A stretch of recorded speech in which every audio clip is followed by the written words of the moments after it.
Hello. ఈరోజు నేను మాట్లాడాలనుకున్న topic ఏంటంటే మన డిప్యూటీ సీఎం పవన్ కళ్యాణ్ గారి గురించి. నిజంగా ఆయన నా దృష్టిలో ఒక తికమక డీసీఎం. ఎందుకు అంటే నేను ఆయన ప్రెస్ మీట్ చూశాను. జగన్మోహన్ రెడ్డి గారికి 11 సీట్లే వచ్చాయి. ఆయన ఎప్పుడూ ప్రతిపక్షం రాదు. ఆయన ఒకవేళ ఓట్ల శాతం బట్టి వెళ్ళిపోవాలి, ఆయన ప్రతిపక్షం రావాలి అనుకుంటే ఆయన జర్మనీ వెళ్ళాలి అనేసి సూక్తి ముక్తావాలి నీతులు చెప్తున్నారు. నిజంగా పవన్ కళ్యాణ్ గారు, మీకు అసలు వేరే వాళ్ళకి సూక్తులు శుద్ధులు చెప్పే అర్హత ఉందా అని నేను అడుగుతున్నాను. మీరు అసలు పార్టీ పెట్టింది దేనికి? 2013లోనో 2012లోనో మీరు నోవాటెల్లో మీ ఫస్ట్ స్పీచ్ ఒకసారి మీరు గుడ్ల మీద చేసుకుని గుర్తు తెచ్చుకోండి.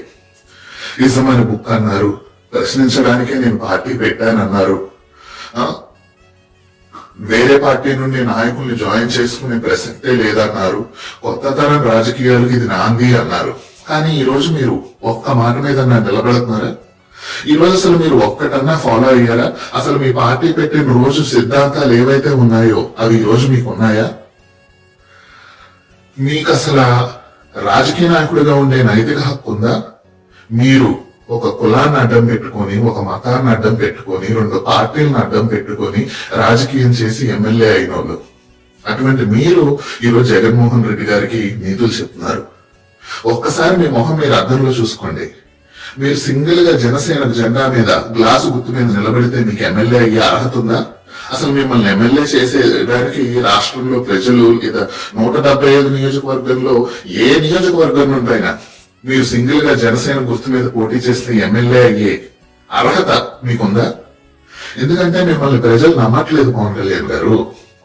అందుకే మీరు 2 పార్టీలను అడ్డం పెట్టుకోని రావాల్సిన పరిస్థితి.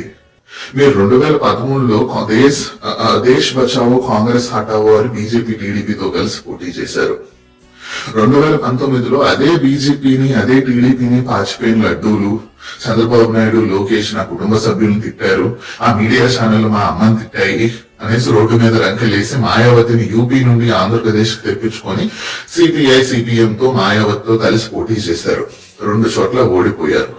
వెంటనే మీరు నన్ను ఎమ్మెల్యే అన్నా చెయ్యండి అని ప్రజలను అడుక్కోవడం మొదలు పెట్టారు. సుగాలి ప్రీతి కేసును మీరు రాజకీయంగా వాడుకున్నారు. చంద్రబాబు నాయుడు గారు జైల్లో ఉంటే ఇలా పార్టీతో పొత్తు పెట్టుకుని బీజేపీని టీడీపీని కలిపి నేనే పొత్తు ఆర్కిటెక్ట్ అని చెప్పుకొని 3 పార్టీలతో కలిసి మీరు స్వయాన పిఠాపురం నియోజకవర్గ టీడీపీ సమన్వయకర్త వర్మ గారి ఇంటికి వెళ్లి నాకు సహాయం చెయ్యండి అని అడిగి మీరు అక్కడ పోటీ చేసి ఆయన నొప్పించి, చంద్రబాబు నాయుడు నొప్పించి, టీడీపీ నొప్పించి మీరు పిఠాపురం సీట్ తీసుకొని వారాహి అమ్మవారు అనేసి దీక్షలేసి పెద్ద బండెక్కి మీరు అక్కడ నుండి పోటీ చేశారు. సరే, ఏదో లాటరీలో మీరు గెలిచారు. చంద్రబాబు నాయుడు గారు మీకు డిప్యూటీ సీఎం పదవి ఇచ్చారు. కొన్ని మీరు ఆ పదవినన్నా గాని 100% మీరు ఏ రోజైతే ప్రమాణం చేశారో నేను అంతఃకరణ శుద్ధితో ఈ రాష్ట్రాన్ని ఈ ప్రజలకి సేవ చేస్తాను అని మీరు ఏ రోజైతే ప్రమాణం చేశారో ఆ రోజు నుండి మీరు నిజంగా అంతఃకరణ శుద్ధితో మీ పంచాయతీరాజ్ శాఖని మీరు అసలు పట్టించుకున్నారా? మీరు 2 రోజుల క్రితం ఆంధ్రాకి వచ్చారు. అంతకుముందు 20 రోజులు మీరు అసలు ఆంధ్రాలోనే లేరు. ఫస్ట్ మీరు సింగపూర్ షూటింగ్ వెళ్ళారు. 15 రోజులు సింగపూర్ షూటింగో లేదా మీ ఫ్యామిలీ అక్కడ ఉంటుంది కాబట్టి ఐ డోంట్ నో, నేను దాని గురించి పట్టించుకోను. కానీ మీరు సింగపూర్ వెళ్ళారు. ఆ తర్వాత మీరు సింగపూర్ నుండి హైదరాబాద్ వచ్చారు. రాగానే మీరు బట్టలు మార్చేశారు, కాషాయ బట్టలు వేసుకున్నారు. టెంపుల్ టూర్ అని కేరళ నుండి మన కుక్కటేశ్వర సుబ్రహ్మణ్యేశ్వర స్వామి వరకు మీరు టెంపుల్ టూర్ చేశారు. ఆ తర్వాత మీరు విజయవాడ మ్యూజికల్ నైట్ లో ప్రత్యక్షమయ్యారు. అక్కడి నుంచి మీరు మళ్ళీ ఢిల్లీ ప్రమాణ స్వీకారానికి వెళ్ళారు, బీజేపీ ముఖ్యమంత్రి ప్రమాణ స్వీకారానికి. అది అయిపోగానే మీరు హాస్పిటల్ బెడ్ మీద కనిపించారు. ఇదంతా ఎప్పుడు మన మిర్చి రైతులు కనీసం మద్దతు ధర లేకుండా రోడ్ల మీదకి వచ్చి ధర్నాలు చేస్తుంటే, మన గ్రూప్ 2 విద్యార్థులు అన్ఎంప్లాయిడ్ పీపుల్ రోడ్డు మీదకి వచ్చి ధర్నాలు చేస్తుంటే మీరు ఈ వ్యవహారం అంతా నడిపారు. సింగపూర్ నుండి వచ్చారు, టెంపుల్ టూర్ కి వెళ్ళారు, మ్యూజికల్ నైట్ కి వెళ్ళారు, ఢిల్లీ సీఎం ప్రమాణ స్వీకారానికి వెళ్ళారు. ఆ తర్వాత బెడ్ మీద కాలు నొప్పులు అది ఇది అనేసి డ్రామాలు చేశారు. లేదా నిజమో నేను దాని మీద కమెంట్ చేయను. తర్వాత నిన్న సడన్ గా మీరు అసెంబ్లీలో ప్రత్యక్షమయ్యి జగన్ గారికి శుద్ధులు చెప్తున్నారు. అసలు పంచాయతీ రాజ్ లో 14,000 ఫైల్స్ పెండింగ్ లో ఉన్నాయి. అన్ని శాఖల కంటే రాష్ట్రంలో ఉన్న 25 శాఖల మంత్రులు పేషీల్లో కంటే పంచాయతీరాజ్ శాఖలో ఎక్కువ పెండింగ్ ఫైల్స్ ఉన్నాయి అని స్వయాన టీడీపీ మీడియానే చెప్తుంది. మీరు జనాలను అడిగాక, మీరు చంద్రబాబు నాయుడిని అడిగాక, వర్మని అడిగాక, మీరు ఎమ్మెల్యే అయ్యి డిప్యూటీ సీఎం పదవి తెచ్చుకొని పంచాయతీరాజ్ శాఖ పేషీని తెచ్చుకొని నాకు అదంటే ఇష్టం అనేసి సూక్తులు చెప్పి మీడియా ముందు మీరు కనీసం అది కూడా నిర్వర్తించలేకపోతున్నారే. ఈరోజు జగన్మోహన్ రెడ్డి గారు ఎమ్మెల్యే అయ్యారు కానీ అసెంబ్లీకి రావట్లేదు అని కాదు. ముందు మీరు రాష్ట్రంలో ఉండి మీ పంచాయతీరాజ్ శాఖలో ఉన్న పెండింగ్ ఫైల్స్ కి సాయం చేసి రాష్ట్ర ప్రజల తరపున మీరు పోరాటం చేసి, లేదా అధికారంలో ఉన్నారు పోరాటం చేయలేరు కాబట్టి రాష్ట్ర ప్రజలకు మంచి జరగాలి అని కోరుకోండి.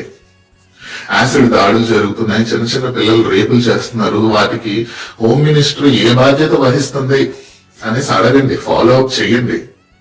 మిర్చి రైతులకు పంట మద్దతు ధర రావట్లేదు, వాళ్ళ పరిస్థితులు ఏంటో తెలుసుకోండి, వాళ్ళకి న్యాయం చేయండి. గ్రూప్ 2 విద్యార్థులు రోడ్డు మీదకి వచ్చి ఎందుకు ధర్నాలు చేస్తున్నారు అని తెలుసుకోండి, వాళ్ళకి న్యాయం చేయండి. ఎందుకంటే మీరు పార్టీ పెట్టిందే ప్రశ్నించడానికి కదా పవన్ కళ్యాణ్ గారు.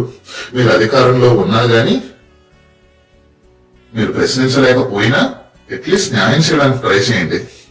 అంతేగాని టెంపుల్ టూర్స్ అని మీరు ఎప్పుడో 25 ఏళ్ళ తర్వాత లేదా 20 ఏళ్ళ తర్వాత నాకు ఈ మతం ఉపయోగపడుద్ది, నాకు ఈ రాజకీయం ఉపయోగపడుద్ది, నేను ముఖ్యమంత్రిని అవుతాను అనేసి ఇటువంటి రాజకీయం చేయనవసరం లేదు.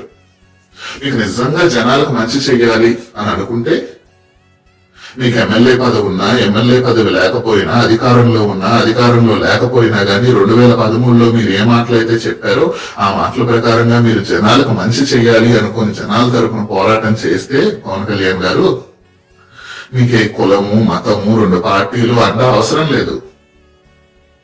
మీరు ఒక్కరిగానే ముఖ్యమంత్రి అవ్వగలరు ప్రజల తరపున మీరు పోరాటం చేసిన రోజు. కానీ అలా కాకుండా మీరు జగన్మోహన్ రెడ్డిని ఓడించడానికి, వైసీపీని ఓడించడానికి, లేదా మీరు ఎమ్మెల్యే అవ్వడానికి, మీ పబ్లిసిటీ కోసం, మీరు జనాల్లో ఉండడం కోసం, మీరు దేశ రాజకీయాల్లో చక్రం తిప్పాలి అని ఆరాటపడడం కోసం మీరు చేస్తున్న ఈ రాజకీయం మీకు ఏ కోసానా ఉపయోగపడదు. మీరు ఏ రోజైతే టీడీపీని, బీజేపీని వదిలేసి, లేదా టీడీపీని వదిలేసి బీజేపీతో కలిసి పోటీ చేస్తారో ఆ రోజు ఇదే మీడియా మిమ్మల్ని కాడు వదిలేసి రోడ్డు మీద వదిలేస్తారు. మీకు నెగటివ్ గా మీరు ఏ రోజైతే మా అమ్మా నాన్న తిట్టారు ఏబిఎన్ న్యూస్ డిబేట్ లో అన్నారో అదే ఏబిఎన్ న్యూస్ డిబేట్ లో, ఈటీవీ న్యూస్ డిబేట్ లో మిమ్మల్ని మళ్ళీ మీ కుటుంబాన్ని రోడ్డు మీదకి లాగి రచ్చరచ్చ చేస్తారు. మిమ్మల్ని ఎమ్మెల్యే అవ్వకుండా అడ్డుపడతారు. అదే పిఠాపురంలో మీరు ఎమ్మెల్యే కాలేరు టీడీపీ సపోర్ట్ లేకపోతే. ఈ రకంగా రాజకీయం చేస్తే మీరు ఎప్పటికీ ముఖ్యమంత్రి సంగతి పక్కన పెట్టండి, రాష్ట్రంలో ఉన్న 175 నియోజకవర్గాల్లో ఏ నియోజకవర్గం నుండి ఎమ్మెల్యే అవ్వలేరు. ఎందుకంటే మీకు జనాలకు మంచి చేయాలని లేదు, మీకు ఓన్లీ జగన్మోహన్ రెడ్డిని ఓడించాలి అనే ఉంది. జగన్మోహన్ రెడ్డిని ఓడించడానికే మీరు రాజకీయం చేస్తున్నారు, వైసీపీని ఓడించడానికే మీరు రాజకీయం చేస్తున్నారు. మీ అంతిమ లక్ష్యం ఆంధ్ర బాగుపడడం కాదు, జగన్మోహన్ రెడ్డి నాశనం అవడం. ఇటువంటి రాజకీయ నాయకులు ప్రజలు ఎందుకు నమ్ముతారు? అసలు అయినా మీ జన సైనికులు కూడా మీకు ఎలా సపోర్ట్ చేస్తున్నారో నాకు అర్థం కావట్లేదు. ప్రతి ఒక్క జన సైనికుల్ని నేను వాళ్ళు అడుగుతున్నాను, నేను వాళ్ళు కోరుకుంటున్నాను, ఆయన నమ్మకండి. ఎందుకంటే ఆయన ఒక కులం, ఒక మతం, 2 పార్టీలను అడ్డం పెట్టుకుని రాజకీయం చేస్తున్నాడు. జగన్మోహన్ రెడ్డిని ఓడించడానికి రాజకీయం చేస్తున్నాడు తప్ప ఆయన ఆంధ్రాన్ని బాగు చేద్దామని, ఆంధ్ర ప్రజలకు మంచి చేద్దామని పవన్ కళ్యాణ్ గారు రాజకీయం చెయ్యట్లేదు. ఆయన ఒక మత రాజకీయం చేద్దాం అనుకుంటున్నాడు, ఒక కుల రాజకీయం చేద్దాం అనుకుంటున్నాడు, ఒక మనిషిని ఓడించాలి అనే కుళ్ళు బుద్ధితో ఆయన రాజకీయం చేస్తున్నాడు. అంతేగాని ఏపీ ప్రజలకు మంచి చేయాలి అనే మంచి మనసుతో ఆయన రాజకీయం చేయట్లేదు. అటువంటి రాజకీయ నాయకులు మన రాష్ట్రానికి అవసరం లేదు అనేసి నేను జన సైనికులకు చెప్తున్నాను. ఇప్పటికైనా ఆయన డ్రామాలు, ఆయన వేషాలు జన సైనికులు తెలుసుకోవాలి. ఆయన పేషీలో 14,000 ఫైల్స్ పెండింగ్ ఉన్నాయి. ఆయన గత 20 రోజులు అసలు ఆంధ్రప్రదేశ్ లోనే లేరు డిప్యూటీ సీఎం గా. ఇదంతా జన సైనికులు కనిపించట్లేదా నాకు అర్థం కావట్లేదు. అసలు ఏ రకంగా ఆయనకు సపోర్ట్ చేస్తున్నారు మీరు? ఇటువంటి పార్ట్ టైం రాజకీయ నాయకులు, వేరే వాళ్ళని ఓడించడానికి వచ్చే రాజకీయ నాయకులు, రాష్ట్రానికి మంచి చేసినా చేయకపోయినా పర్లేదు, ఆడు మంచిగా ఉండకూడదు అనే కుతంత్రంతో మనసు కల్మషమై ఉన్న రాజకీయ నాయకులు మన ఏపీకి బాగుపడరు. మన ఆంధ్రప్రదేశ్ కావాల్సిన నాయకులు ప్రజలు బాగుండాలి, ఆంధ్రప్రదేశ్ బాగుండాలి అని కోరుకునే నాయకులు. ఇప్పటికైనా మన ఆంధ్రప్రదేశ్ జనాలు పవన్ కళ్యాణ్ డ్రామాలు, ఆయన రాజకీయ జీవితం ఒకసారి 2013 నుంచి ఆయన రాజకీయం చూసి అప్పుడు మీరు డెసిషన్ తీసుకోండి. ఆయన first common man protection force అని ఏర్పాటు చేశారు, అదేమైందో తెలీదు. ఆ తర్వాత ప్రజారాజ్యం వచ్చింది, అదేమైందో తెలీదు. ఆ తర్వాత జనసేన వచ్చింది, ఇప్పుడు అదేం చేస్తుందో మీరు చూశారు. వాళ్ళకి జనాలకు మంచి చేయాలి అని లేదు, వాళ్ళకి మీడియాలో ఉండాలి, పబ్లిసిటీలో ఉండాలి, పబ్లిసిటీ పిచ్చ తప్ప వాళ్ళకి జనాలకు మంచి చేయాలని లేదు.